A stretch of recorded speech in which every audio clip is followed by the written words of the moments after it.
जय श्री राम।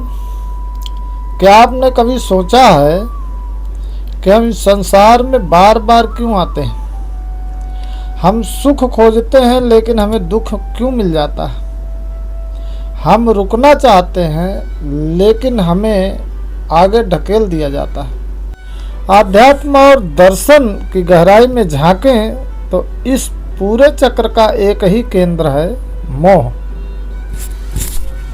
यह एक अत्यंत गहरा और चिंतनशील विषय है।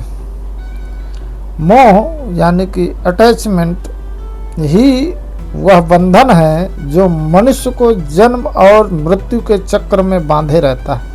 अनेकों धर्म ग्रंथों और ऋषियों मुनियों ने कहा है कि आत्मा मुक्त है, लेकिन मोह की जंजीरें उसे शरीर और संसार में बांध देती हैं। आज हम समझेंगे कि कैसे मोह हमारे जीवन और मृत्यु के फेर का असली कारण है।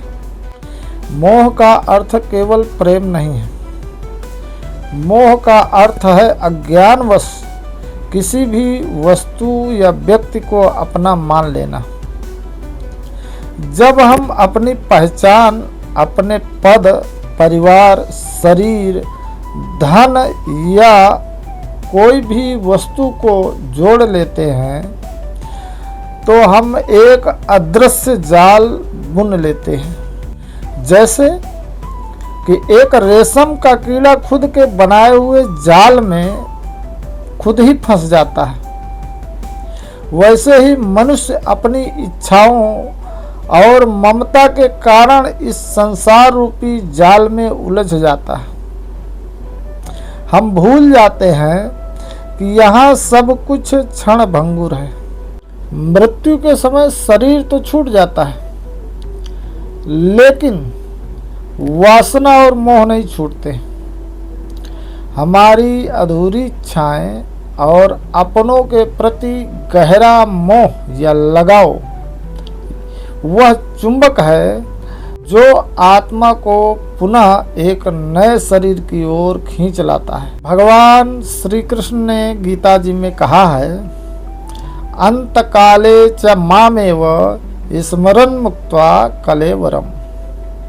यानी कि अंत समय में जो विचार प्रधान होता है, जो विशेष होता है, वही अगले जन्म का आधार बनता है।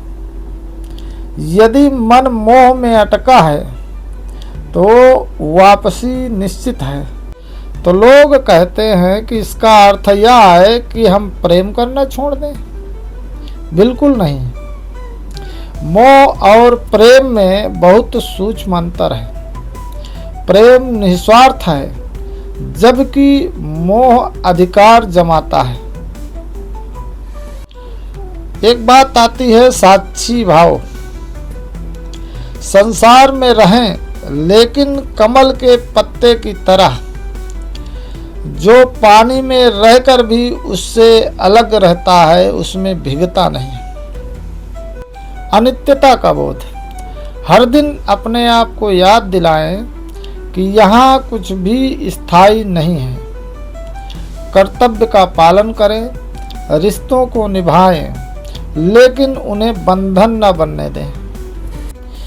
जीवन और मृत्यु का यह चक्कर थका देने वाला हो सकता है, लेकिन मोह की जड़ को काट कर ही हम उस परम शांति और मोक्ष की ओर बढ़ सकते हैं। जिस दिन हम मेरा और तेरा के भाव से ऊपर उठ जाएंगे, उसी दिन जन्म मृत्यु का यह पहिया या यह सिलसिला रुक जाएगा। विचार कीजिएगा, आप इस संसार के हैं या यह संसार आपका है। जय सिया राम।